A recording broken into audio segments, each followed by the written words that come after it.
Hello, everyone, and welcome to Ushanka Show live.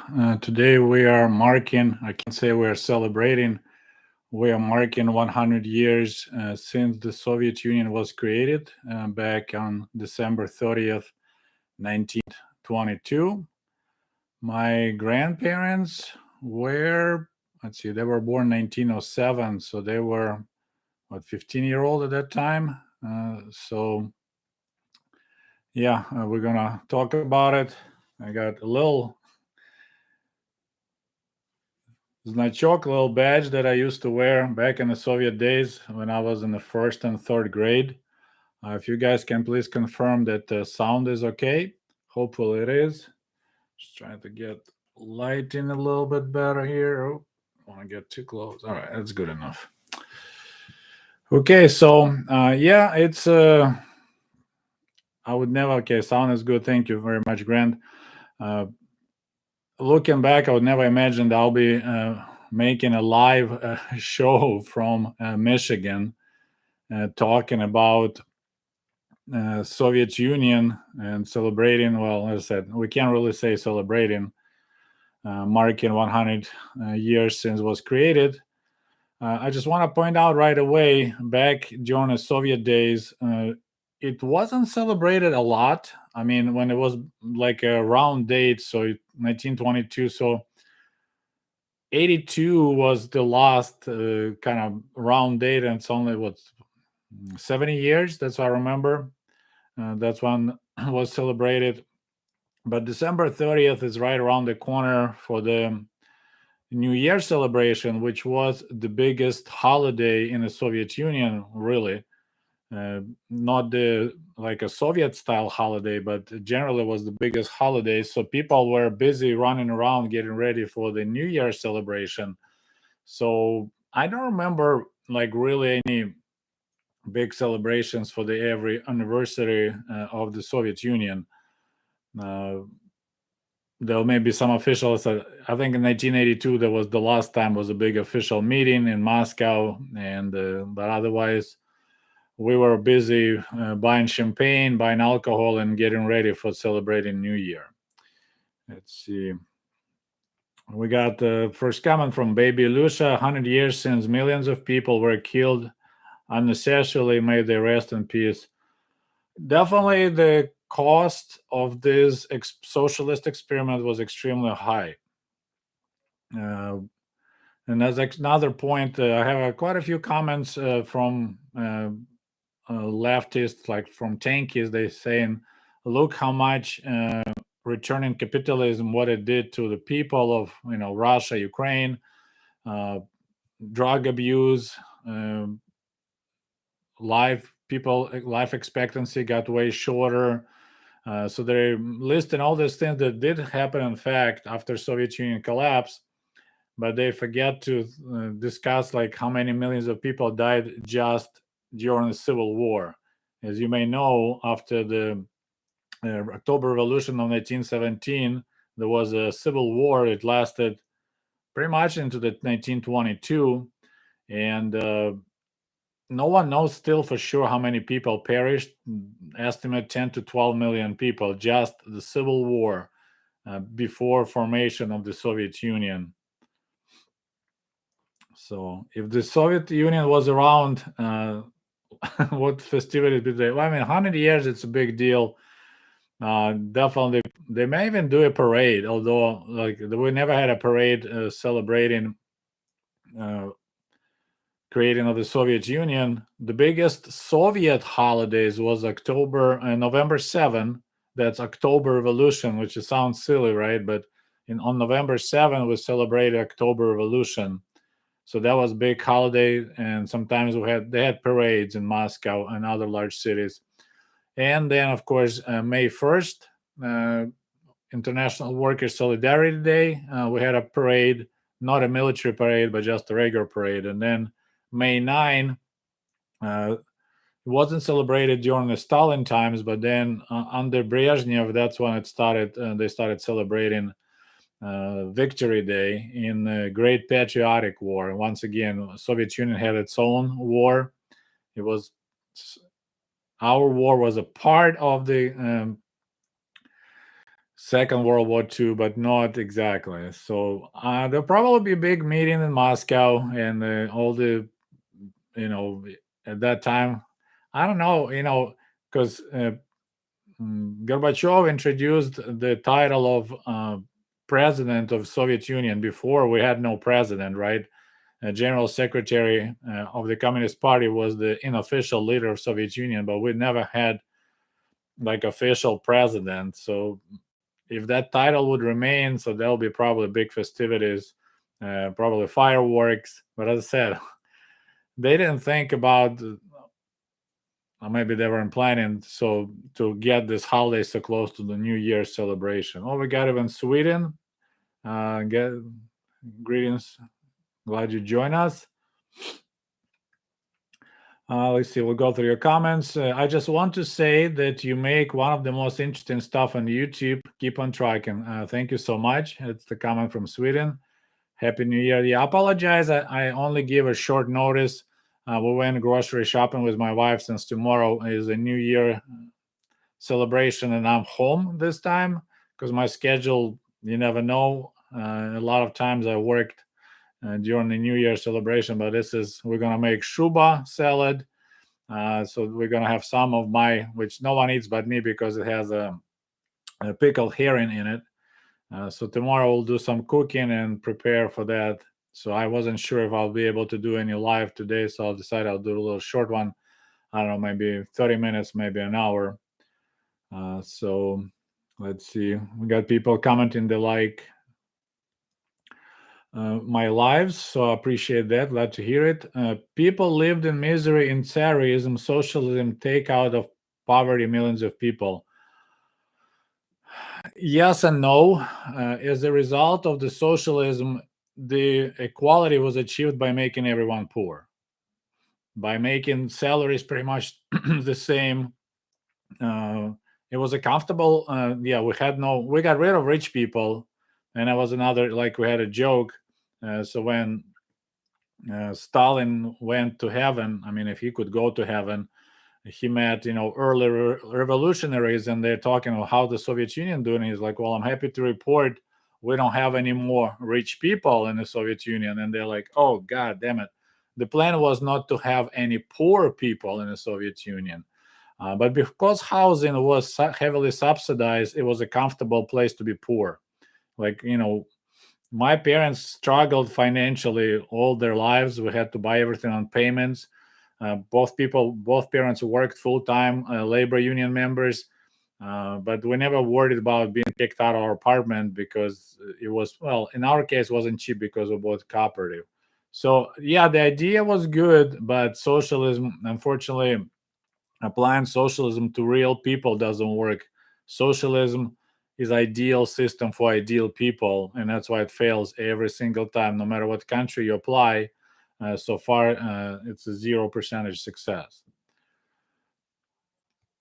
We got comment from Steve. I'm such a fan of your show. Thank you so much. It is excellent that you celebrate USSR. It's amazing culture, noble experiment, the inedible outcome, and the millions of people who lived, loved, and thrived.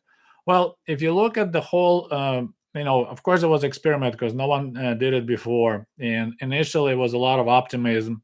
If you know, like Lenin, he canceled all the laws of the Tsar era. Like, he wanted to start from the clean slate. I think that's the expression. And even if you know the words of International, that song International, uh, весь мир насилием мы разрушим до основания, а затем мы новый мир построим. Кто был ничем, тот станет всем. So we're gonna destroy the whole world of violence, and from the clean ground, we're gonna build our own world. So that was the idea. And so the whole concept was, we're not gonna have army, we're not gonna have anything, we're not gonna have police, which is gonna leave workers free. Since we removed the evil part, is exploitatory, so exploiters, everything will be like paradise on earth. But slowly but surely they figure out, oh, we need army. So in 1918, Trotsky issued order and they created army. First it was volunteer, then okay, it doesn't work, we need to make draft. So if you look at the history of the Soviet Union, the reality of everyday life and people made leaders realize, oh, we need to go back to the basics. We need to have police because crime didn't disappear. We need to do other things. So if you look at the history of Soviet Union, it's slowly marching back from that plan of clean slate and starting what was kind of like theory of Marxism and Leninism and socialism, and I went back. Okay, we got first donation from uh, Testy Trekkie. Thank you so much. Looking back at the USSR, was there anything that you think they did right? Well, in my era, like, I mean, silly parts like there was nothing to watch on TV. I think it was great. Like as a kid, I wasn't happy about it, but as adult, I'm looking back, like, yeah, we all had to go play outside because there was not entertainment. So um, government tried to take care of the people in some relations, like housing situation. That was definitely nice. Once you get up in an apartment, just not to worry about housing, that was great. Like I remember, you read newspaper and they talk in these horror stories that people don't have money to pay bills, they get kicked out. I remember, like, how can you live that you worry about your housing situation? So that was good. But of course, if you offer housing so cheap, uh, it means everyone wants to have it, so you always have shortage. Like my parents, they faced 20 years waiting list for an apartment. Education was free, and I was actually getting paid to get my degree. I had a stipend, but we had like too many engineers.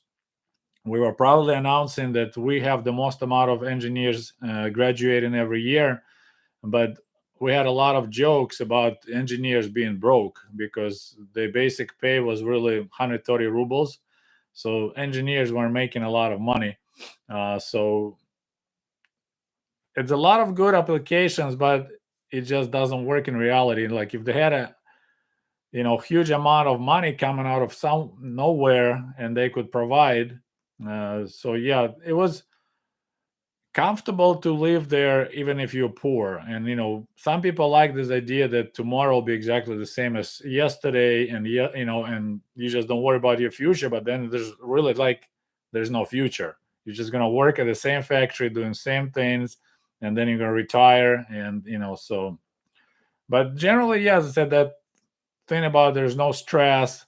Like here, a lot of people, a lot of they're stressed out about basic things like housing, and especially in the United States, medical care. And I won't say the Soviet medical care was that excellent because government created their own system. They had their special hospitals, so that our hospitals weren't that great. Um, but still, going to dentist, I didn't have to pay anything. Like all my teeth were my milk teeth, baby teeth, they call it. They were all removed by dentists. As long as they lose, my mom will take me to the dentist and will come out. We never had to pay for it. I mean, somebody had to pay for it, of course. All right. So I hope I answered your question. All right. Another question, and it's a comment. S Novim Godom, Comrade Sputnikov. It's from our Koala 1203. Thank you so much for your support. Thank you for watching Ushanka Show. And as I said, if you look at me, I benefited greatly from I won't say the Soviet Union collapsed. It was basically canceled, right? There's the people, former communists, signed the paper, say, okay, we don't want Soviet Union anymore. Because I'll probably, if Soviet Union will be still out there, I'll be right now in Kiev, trying to get my own apartment because, we had a 3-room apartment. So if I'm 50 now, so I'll be married, probably have kids. So I'll start this whole new process of trying to get housing for myself. So that will be quite a challenge. All right, I think I caught up. So don't forget to like this live. Hopefully we'll get about 100 people eventually, but we have only 20 likes. So please don't forget. Actually, let me see. Which year is this? Once we kind of on a trip back in time. Okay, so this is not 82, but this is 1981. So when the Soviet Union was almost 60 years old. This is how I looked. I don't know if you see any resemblance, but this is me already a young pioneer. So that's the next badge. This is a Oktyabryonek badge. And I already have young pioneer. Since I was a good student, good pupil, I was one of the first pioneers in my class. So I already have this red tie, and you don't really see it, but this is badge that the young pioneer, so it will replace baby Jesus, baby Lenin with this Lenin. So that's a part of the pioneer tie. So this is me. And this is my class. I think I had a picture before. So we had classes were big, over 30 kids, approximately 50-50 boys and girls, and I'm right here. So anyway, so this is when still Soviet Union still exists, the last celebration of the Soviet Union. All right, so okay, so we got see what else, if we have any questions here. And you guys can talk to each other in the chat rooms. If you see some good comments, you have the answers, you can, of course. I honestly, I hope, it's kind of sounds silly. Maybe I'll get an email that someone met each other and they got married. I don't have a lot of ladies watching my channel. Less than, I think 98% are male. So there's a lot of potential to grow this channel, but yeah, it'll be hard to meet someone. We got Jesse in Chicago. I'm gonna celebrate New Year too. Happy New Year to you too. Who do you think would replace Gorbachev if the Soviet Union did not collapse? Well, the good question generally, if because Gorbachev didn't do election, like there's another thing, you know, like he did a lot of changes in the Soviet Union, but when he come up with the idea, oh, let's have a president of the Soviet Union, they didn't have election. Like we didn't vote for him. The voting went like, let's say, in Congress, right? So he just, and since all those people always voted yes, he got elected. He came up with this position and he got elected as the president. So there was no the whole thing. I don't think we even had a system to elect. So once again, whoever you know, and Gorbachev just passed away recently, so probably there'll be a new leader just named recently if the Soviet Union is still around. And I honestly don't know who could be. Heck, Putin, who knows? I can't think, because you know that's one of the things is there was a big group of old people that were like a Brezhnev crew, and they stayed in power since 60s. And this is what was happening in the early 80s. They all started dying out because they were in their late 70s. And that's one of the reasons they decided to get Gorbachev, because he was young. They got tired of having these funerals every 2 years and was looked embarrassing. All right, we got Mikal. Thank you for your donation. Looks like you're in Canada. Happy New Year, Sergey. Do you remember the space shuttle Buran? Do you know if Ukraine was involved in this project? Yes, of course. There was the late 80s. There was the last like big hoorah of the Soviet Union, this Buran project. There was this giant space rocket called Energy. It was designed. I mean, technically, it was a copy of the American shuttle program. I don't know why they decided to go for that route and waste all this money and resources, because in the long run, it turned out to be shuttle wasn't as economically making sense as just the rockets. So I remember, I think I kept even articles somewhere. I was always a nerd, so I used to cut articles, interesting article out of newspapers, and I have somewhere article about Buran. So yeah, that was a lot of kind of excitement. And of course, well, Ukraine was involved, first of all, because it could be moved only with our Ukrainian airplane. So I think it was maybe AN-124. not the biggest, not the Mria 224, but 124. Um, I think it's Ruslan.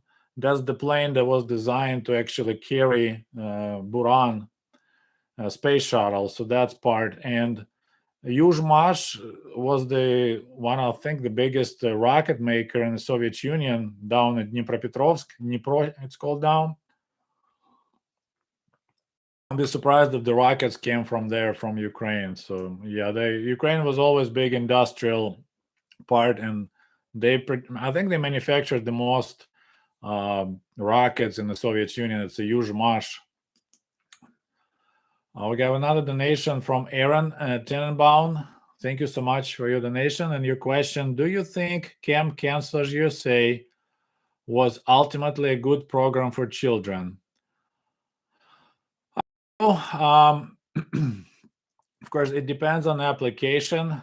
I mean, it was not just for camps like I worked for the inner city kids from Chicago, for disadvantaged kids. It was probably better for foreigners like me because people could come to America and experience United States and learn something new, bring something home. It's like one of the biggest experiences a lot of people had coming on this program. For children, a lot of them were just too young to really kind of learn something. I learned more from them than they learned from me, probably.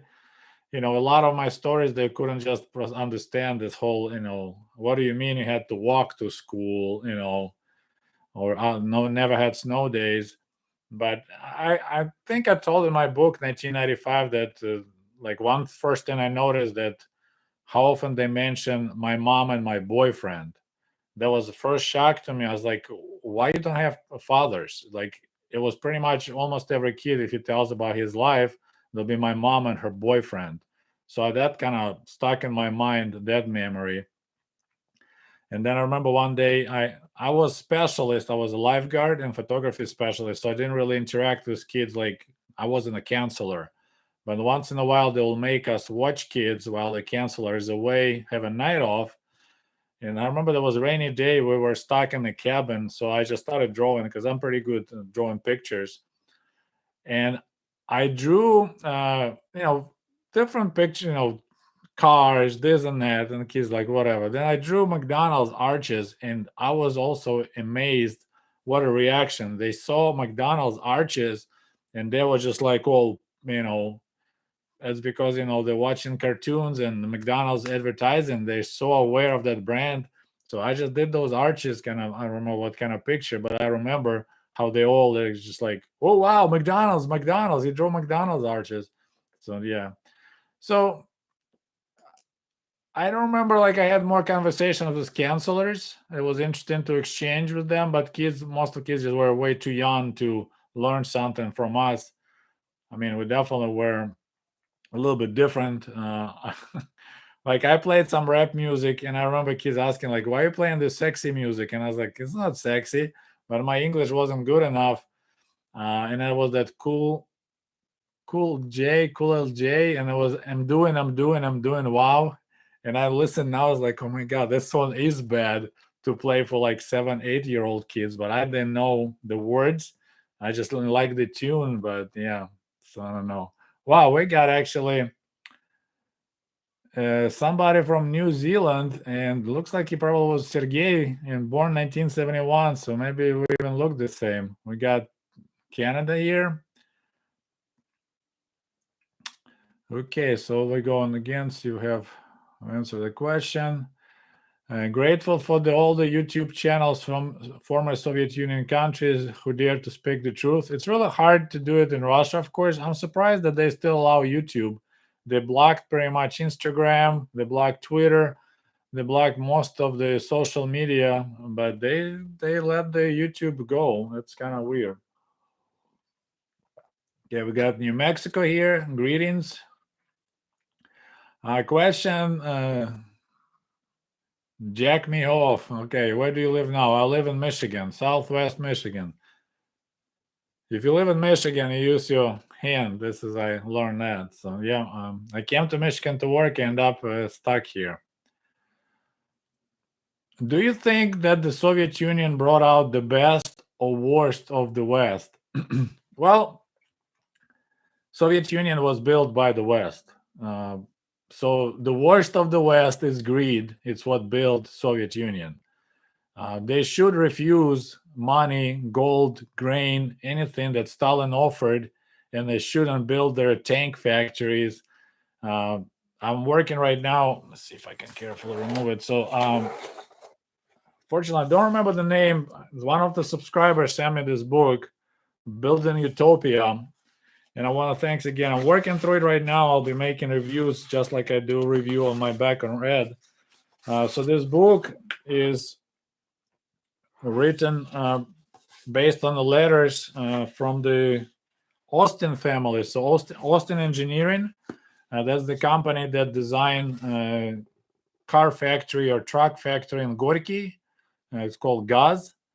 So that was a Ford factory. So engineering company designed the building and power plants and everything else, shops, and Ford sold their equipment to make Model A's, right? So Model A's and Russians, Soviets were mostly interested in trucks. So they were making 70% supposed to be trucks because military needs trucks, and the rest were cars. So they're talking about prices. What Soviet Union paid, and this is insane. So while millions were starving, millions were dying from starvation in Ukraine, in Russia, in Kazakhstan. They were spending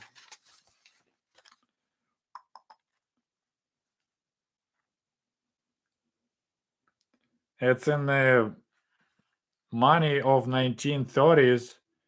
Like Ford contract with Ford was 30 million gold dollars back in 1930s. And then of course they had to pay fees to Chase to design. So the total cost of that factory was $60 million in 1930s, and that's real dollars, gold. There was gold. Somehow Soviet gold was in Chase Bank in New York.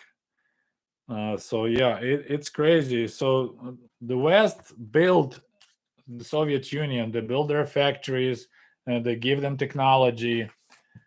Famous Magnitka, that another book that we talked about, Beyond the Urals, about building that giant plant, steel making plant. It was a exact copy but bigger of Gary, Indiana plant.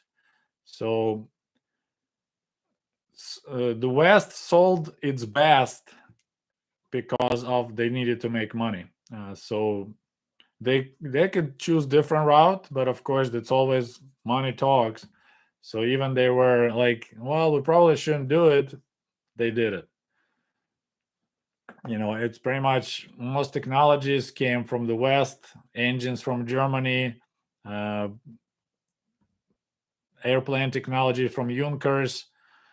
Christie American engineer Christie sold his system for the tanks, the whole tank design, which is BT-7, then T-34. Of course, when I was in the school in the Soviet Union, they never taught us that details, but yeah.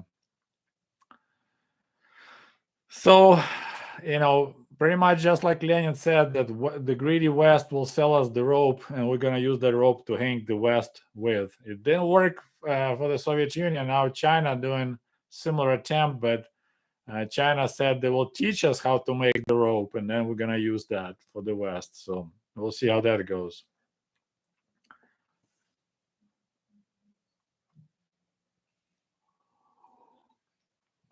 All right, so got Matthew commenting, really enjoy your videos. Fan of Russian history, visited Russia in 2003. That's probably gives me.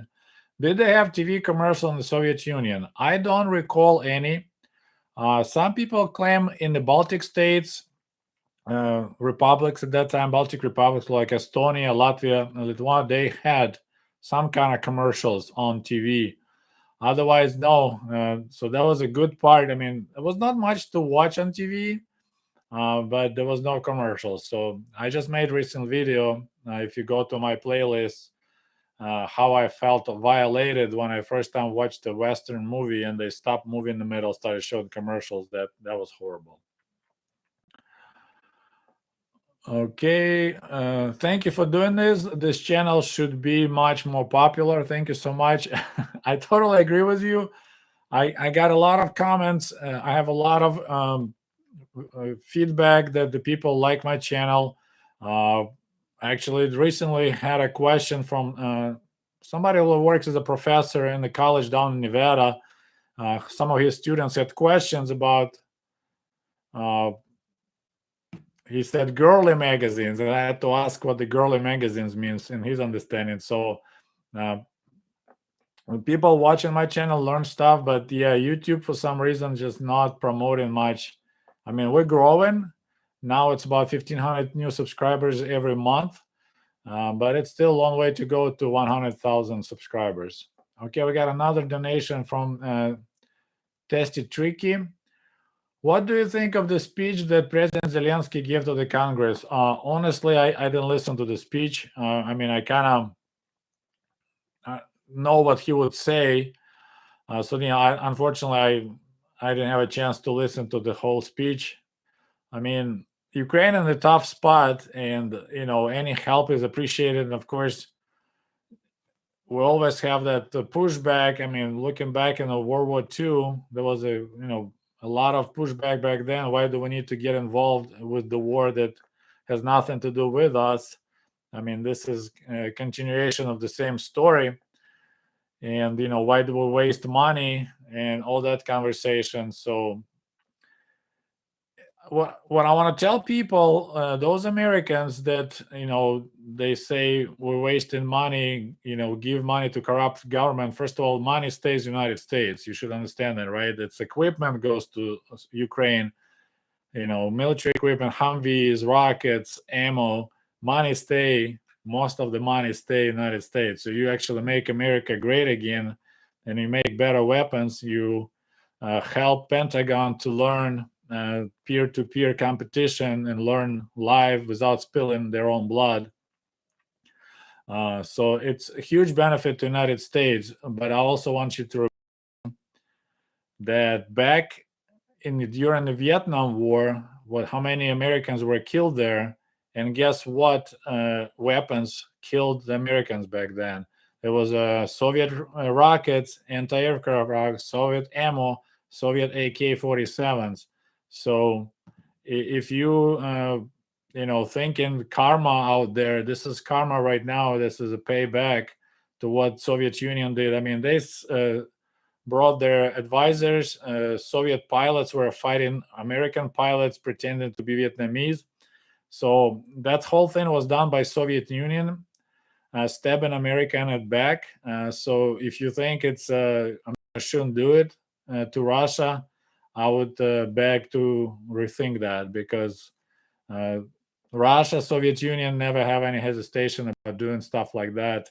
So I think it's America right now on the good side of the history, on the right side, and they're doing a really good thing, because Russia would never stop in Ukraine. If they'll take over Ukraine, the Moldova will be next, Baltic states will be next. They're talking about taking over Poland. I mean, there's a lot of crazy people out in Russia right now. It's incredible. I follow a lot of Russian Telegram channels, and it's horrifying what they're talking there. So, okay, moving along with your questions.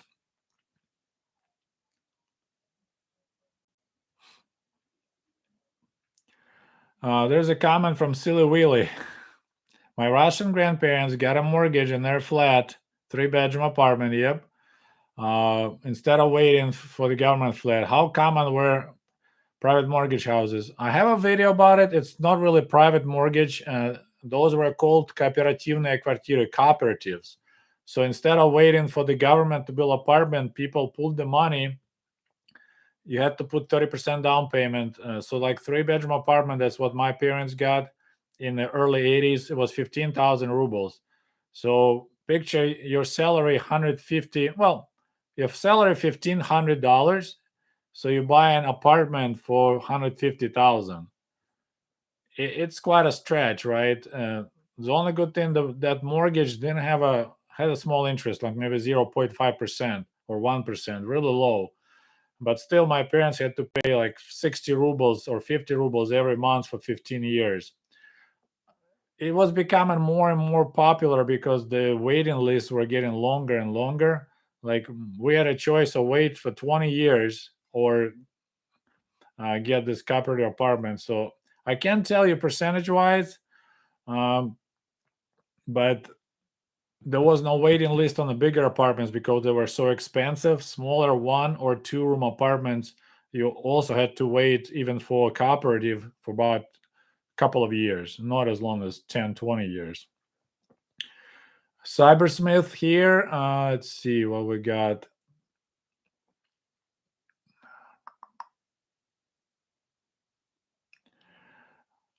There's another donation from Aaron, and thank you so much. Do you own a pair of ice skates?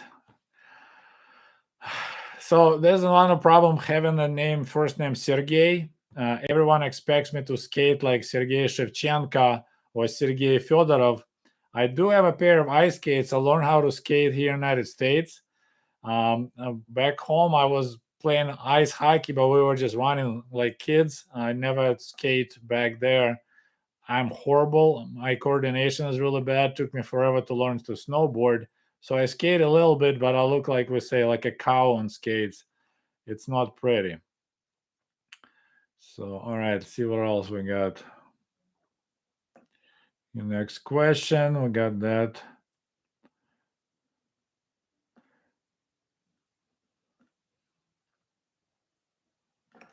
A question for Sergey. Was it hard for you to learn English when you first came to America? I actually learned English already back home in Kiev. At some point in early 90s, I realized I need to get back into studying English because I was learning English in school, but it was, really basic.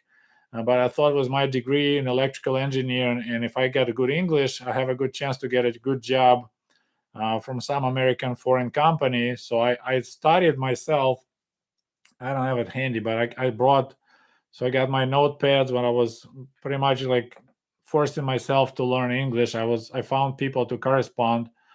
But if you learn the English in the book by book, and then you come to the country and you try to speak, it's really hard. So it took me about 3 months to finally start talking somewhat decent. It's like you learn how to drive a car with manual transmission by the book, and then somebody tosses you in a car, says go. There's no way you can just like, oh yeah, here you go, because it takes practice. Doesn't matter how much you study in the book. Same with languages. I think I did a good job. I managed to pass the interview. I guess we'll do a little advertising of my book while we're on the topic. Apologize. I should be more ready. So, in my book, American Diaries 1995, I describe how I studied English, how I came to America very first time in 95. It's available on Amazon. You can order a paper copy from me on sputnikov.com.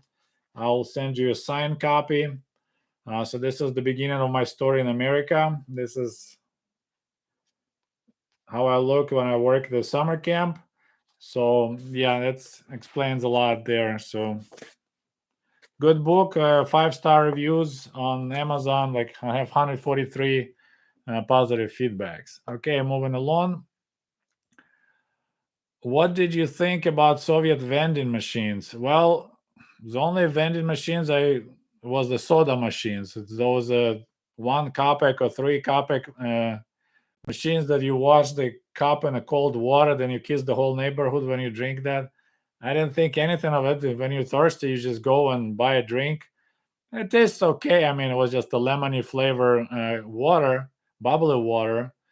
But otherwise, I can't recall of any other vending machines really. What do you think of Soviet invasion of Afghanistan? That was one of the biggest blunders that Soviet Union did. Officially, we were told that there was the race. Pretty much, if Soviet Union would bring troops in Afghanistan, Americans would come in and they'll set up their nuclear missiles. So that was kind of what the story pushed back then. Fish also, there was telling that we're just doing our international duty. But Afghanistan, one of those countries you can't win against those people. Soviet Union learned it the hard way. United States learned it the hard way. Back then, I didn't have really opinion. I was way too young because the invasion started in 1979 when I was only 8. And they never told us the truth, what was going on there. In reality, there was just reports that we're planting trees, we're building power plants, we give people electricity. So it's only towards the end was when we started getting real information and learning about how many people getting killed. And of course, whoever was drafted at that time, people were trying to dodge the draft because they don't want to die in the mountains. Sergey, if you're still in the USSR and it still exists, will you run for the government and try to become president of the USSR?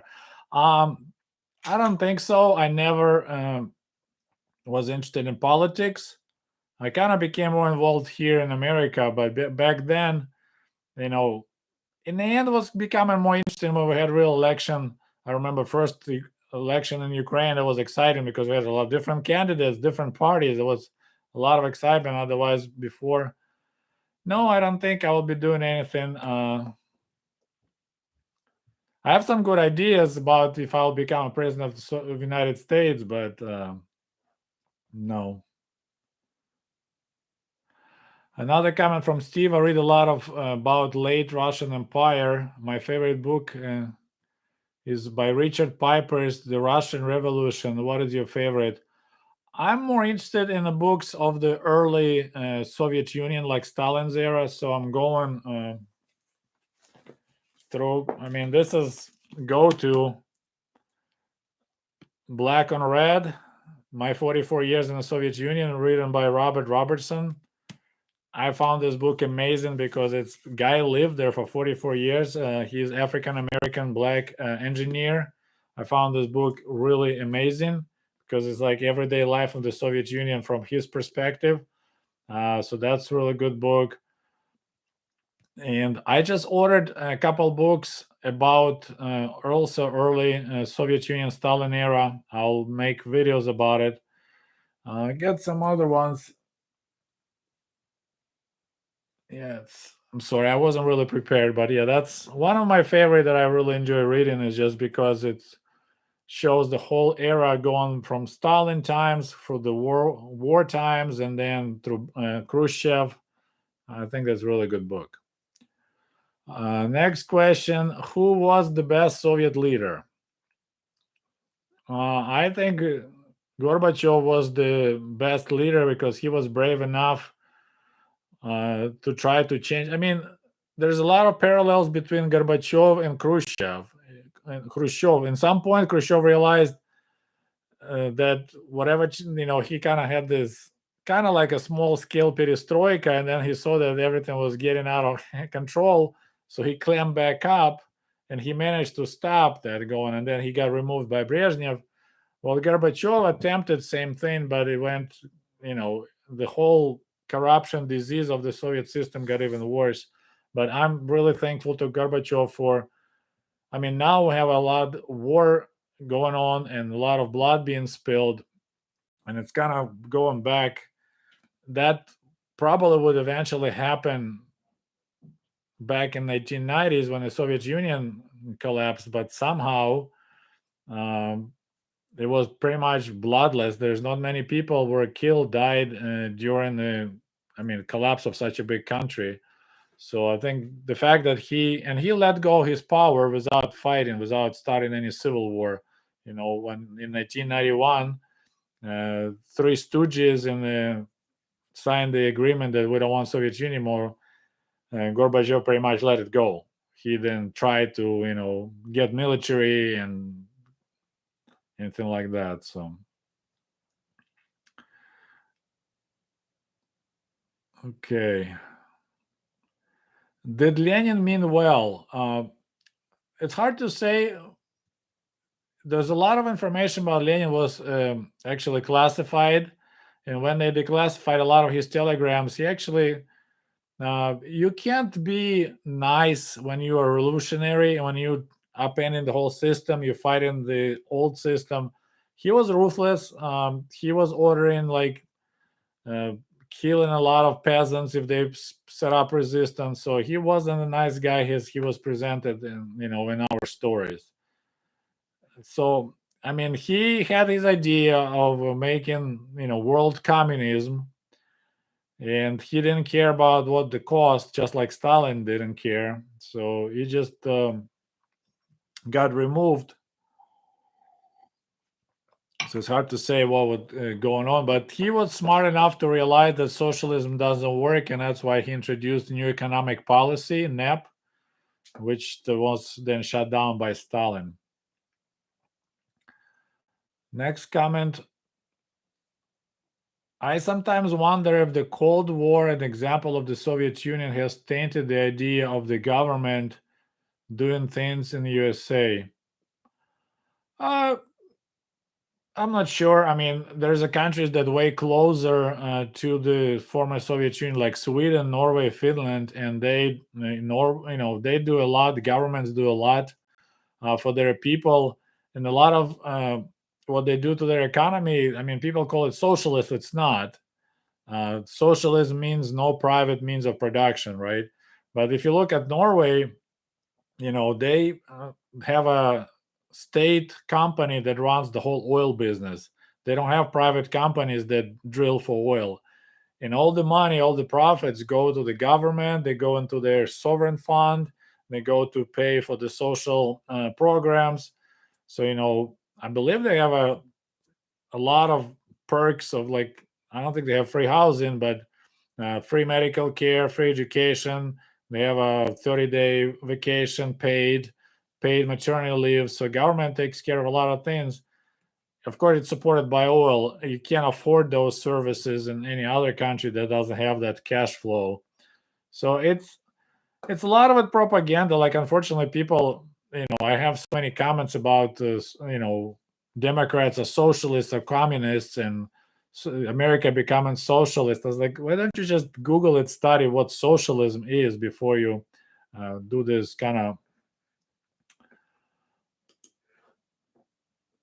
statements. All right, so moving along.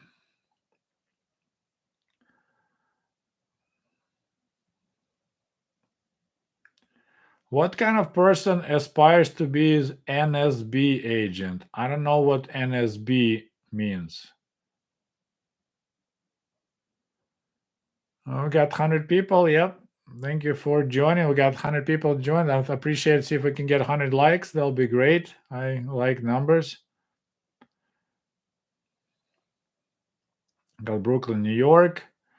So there's a correction. So Mria AN225 moved Buran space shuttle. Is anyone in the chat as a former Soviet citizen? I am. Another question. Did you ever visit Lenin's mausoleum? That was my most memorable experiences. No, unfortunately, when I was a teenager back in the Soviet days, I didn't care about traveling much. Like, I totally didn't want to travel. So I went to Moscow only when I was on my way to the United States. That's probably first or second time when I came to Moscow. So I went and I saw the Red Square, but of course, the line was so long, and that was already, we're talking 1994. But back in the school days, there was option to travel to Moscow, but I really didn't care. So I don't know, like, I kind of find it creepy to go and look at the dead guy.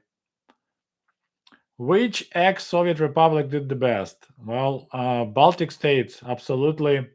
I'm surprised that it's not being researched, because out of all the former Soviet Union republics, that the Estonia, Latvia, and Lithuania, I think they did the best, moving away from the socialist economy to capitalist economy. Of course, they had to change the whole. They also closed a lot of factories. They were manufacturing goods from Soviet military. So they did a pretty smooth transition. Unfortunately, I don't have a lot of information, but uh, then you have Ukraine kind of struggled, and then of course you have Belarus, It's extreme case. That's the country the Soviet Union still kind of being protected, preserved there, like a pickles in a jar. Then, of course, out of Asia, Turkmenistan, Kyrgyzstan, those went for dictatorship. So it's generally not pretty. And of course, Russia, we know, have went from wild democracy under Yeltsin, and then they ended up going into almost like a fascist level dictatorship under Putin.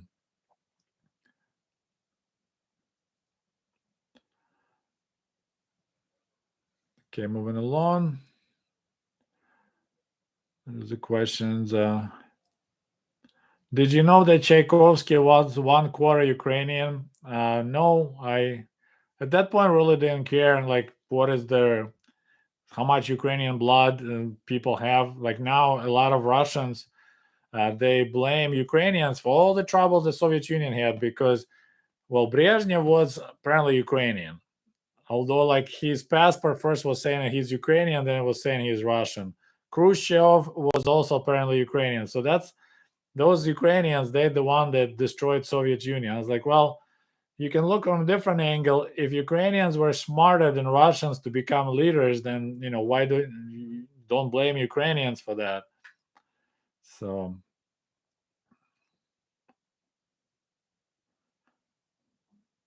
are you scared if the Ukraine war will escalate to nuclear war? No, I'm not. It's already it will already happen, and I think looking at the situation with Russian military, I'm horrified into thinking what condition their nuclear systems are, because if they are so bad in this basic low tech technology stuff, like they send expired MREs to their soldiers, like 7-year expired. They already started sending tanks made in 60s. I think with level of corruption and like they're missing millions of uniforms. I think Putin understands that it's a big display. It's they call it Potemkinkaya village, right? So there's a picture of the pretty village, but there's nothing behind it. So no, I don't think uh, it's we have a risk. I mean, you never know, but it's not even close like we had during the Caribbean crisis. And the way I see it, what West does to Russia, and a lot of Ukrainians are upset that they say why America doesn't help more. And that's one of the concerns you're dealing with the nuclear power with this leader that who knows what's going on in his mind. But this is how you cook the frog, right? You don't turn the heat up. In order to cook this frog, you slowly turn the heat up. So it started with the blankets from Obama, went from to more serious equipment under Trump, and then went to HIMARS and artillery, and so they slowly increased help and up the ante. I think that's the expression. So, but they slowly cooking that Russian frog. That's what's going on. So I don't think we have a risk of nuclear. You got Sheboygan, Michigan. You guys probably have some snow there. We have all the snow. Do you plan to retire in Florida? No. I like changing seasons. I won't mind to do snowboarding, birding. I would like to travel more, maybe live in other countries for extended period of times, but no, I don't want to be in Florida. I like it there in the winter. I don't want to be there in the summer. What are you doing for Ukraine? I donate pretty much all the money that I make on YouTube. I send to support, to buy trucks, to buy whatever they fundraising they do on Telegram. I send money.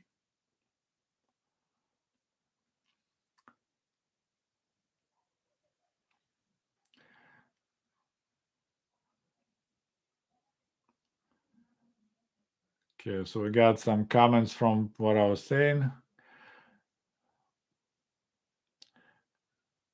Got as always, we have this Russian propaganda about Azov battalion killing 14,000 Ukrainians in Donbass. Oh boy.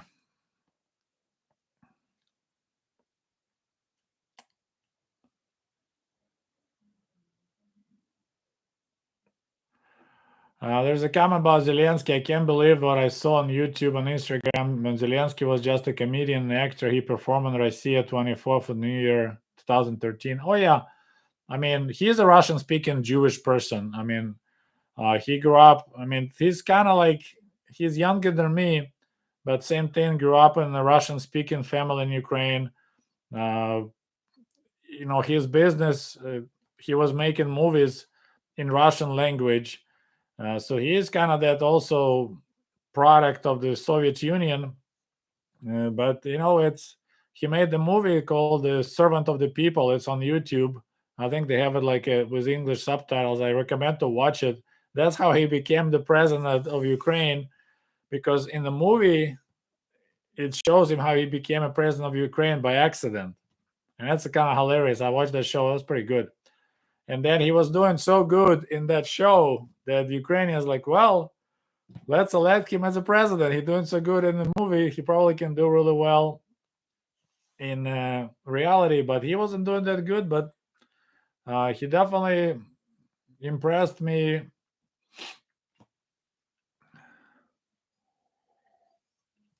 when the whole hell broke loose in February 2022. Well, there's a comment. I hope you hit 100,000 subscribers next year. I doubt. It looks like 3 to 5 years because the right now it's pretty good steam, about 1,500 subscribers every month, new subscribers, but still a long way to go. What's one thing you loved about Soviet Union? My parents were young, and I have a worry-free childhood. I definitely miss that. That was good. What do you think about Andropov? He tried to put the Soviet Union back in the cage. He pretty much decided to apply the Stalin era tools, like they were chasing people. They'll go into movie theaters in the middle of the day and they start asking people like why in the movie is not working. So yeah, he tried to go that route. I doubt it will fix the problem, but it definitely created a lot of tension. And so the good thing about Andropov, he started fighting corruption. It's under him. That's when a lot of people were arrested, high level political like party leaders in other republics and in Moscow. There was a lot of people committing suicide. So whatever was rotten under Brezhnev, Andropov really kind of cleaned it up. And I swear I remember reading somewhere that Andropov actually got shot in the liver, and that's why he died. It wasn't, but I can't confirm. So he did try, but you know, it was way past because it was, corrupted on the top, and the bottom didn't want to live the old way, and the top brass didn't want old way. So that was doomed already. What Western movies was shown in the USSR? I'm planning to make a movie about it, a video, but Convoy was amazing. Makina Gold was really good show. Convoy I went twice to watch it. Then there was this horrible movie called The Verdict. I was ready to kill myself. It's the first time I experienced that show about American court system, and oh my gosh, it was horrible. So there was quite a few. Towards the end, there was a lot, and of course we had A Day After Tomorrow about the nuclear war. That movie was actually shown on TV. They purchased it and they show it right away on the first channel all over Soviet Union. So it never went to the movie theaters. The Soviet government thought it was so important they put it right on TV. I remember watching that. That was a quite experience.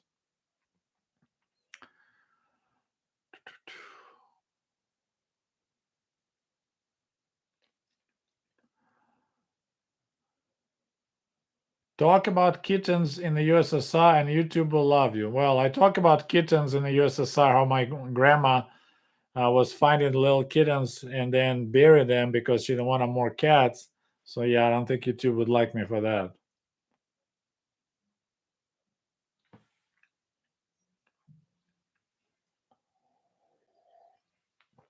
There's a comment, get your daughter to do your show because Svetlana from Russia and Natasha from Russia, they got 100 subscribers in a very short time. Well, my daughter has no idea about Soviet Union or Russia or Ukraine. She doesn't speak. She's just American, so she really can't do anything in that regard. So maybe I'll just get a long wig and pretend to be female, see how that would go. Maybe it'll help.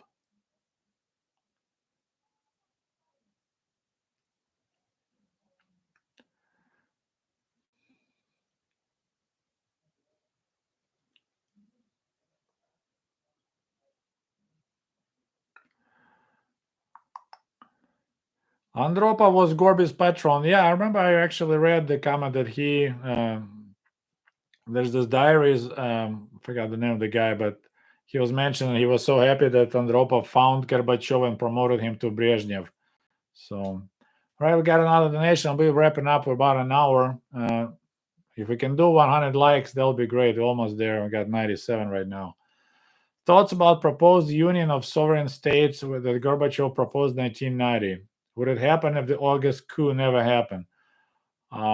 Thanks again for the donation. Well, first of all, you need to remember August coup was done by people that Gorbachev brought to power. When I watched that video, there's one of the guys who used to be, and he explained that at some point Gorbachev got scared what started going on to the country. He realized that, you know, not as much as perestroika, but glasnost, the open media, the things were getting out of control. So he brought these hardliners into the government, trying to slow down. And in the end, those hardliners, they're the one that did the August coup. But it said the tree was so rotten, there was no point to try to, you know, paint it in different color or call different names. There was so much already going on that I don't think there was any chance uh, to save that puppy. I think it was sick, and it was a fubar, right? That's the effed up beyond any repair. So that's what the Soviet Union was. We got a donation from Polish Hero. Thank you so much. Does your family have any stories or memories from the Russian Revolution and Russian Civil War? Unfortunately, no. When I was terrorizing my grandfather, all I care about war stories. My grandpa was born in 1907, so he was only 10 in 1917. So yeah, they lived out in the country, small village, so nothing was going on there. I mean, revolution and all those big events were going on in Moscow, a lot of it in Leningrad, Petrograd, something in Kiev. But out in those little kind of villages, they lived their old ways. They were making just changing flags. So no, I didn't have any stories. I said I was interested only in war stories, and I remember those really well. Oh, so there's a comment. Thank you again for your donation. We were made to watch the day after. The day after. That's the movie called. That's right. The day after. So yeah, that was. I remember we were all sitting. I mean, it was a big event, American movie on the Soviet TV, but uh, the way the American movies are filmed is different the Soviet movies. So they actually had some guy, smart, like a movie critic. He explained movie for us. Like you need to understand that Americans make movie different. They're gonna show you different like life stories, and they seem unrelated to each other. But the whole idea in the course of a movie, they're gonna interact and cross each other. So there was this explanation for about 30 minutes before actual movie started. Like this is what you should expect, how the plot will go. But I remember we were super excited to watch that show, and of course there was a lot of uh, materials in the newspapers how the Reagan, I think it was during Reagan era, right? How much the American government was upset about this movie because it showed that the horrors of the nuclear war. So it's kind of people became anti-war, and that was a bad thing for American government. They really hated that movie. I remember that part. So Okay, so we got one more comment and I'll be wrapping up, guys. I know you wrote a book about moving from Ukraine to the United States, but have you considered writing a book about your day-to-day life growing up in Soviet Union? Yes, actually, I started writing it, and I just title will be Born in the USSR. I started typing it, just kind of putting stories together. It's pretty much Ushanka Show condensed. So that's eventually the plan.